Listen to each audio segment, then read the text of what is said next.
Putovanja u Poljsku Jaroslava Ivaškevića jedno je relativno marginalno djelo u opusu velikog poljskog pisca koji, kao što znamo, bavio se pisanjem romana, novela, drama, poznat je kao memoarist, ali prije svega bio je pjesnik.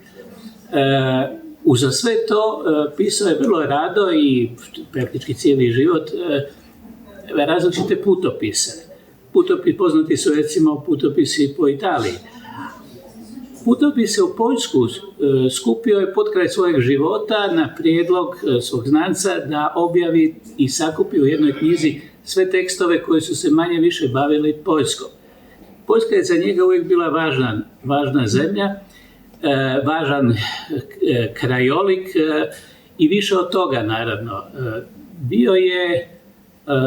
Rodio se u Ukrajini zapravo, pripadao je poljskoj ukrajinskoj emigraciji, mogu tako reći, tradicionalnoj, staroj, ali je Poljsku uvijek gledao kao središte svog svemira, možemo reći, i cijeli život je želio doći u Poljsku i pronaći svoje mjesto.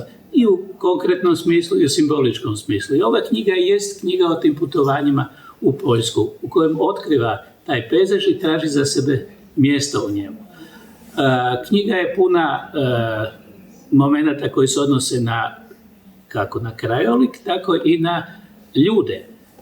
Na neki način je riječ o jednoj velikoj društvenoj kronici koja obuhvaća mnogo različitih osoba iz poljskog kulturnog i društvenog života. Dakle, s te strane je također zanimljiva, ali prije svega zanimljiva je kao svjedočanstvo vlastite egzistencije jednog velikog značajnog poljskog pisca. Dakle, ja vam tu knjigu preporučam i svakome ću uvijek preporučiti koji ne toliko želi putovati u pravu Poljsku, jer ta Poljska, njegova Ivaškevićeva Poljska više ne postoji, odnosno ona se bitno izmijenila, ali želi putovati jednu Poljsku koja je ipak duboka, autentična, koja ima razjednu dimenziju egzistencijalnog suživljenja, dakle, sa nekom vrstom elementarne poljskosti.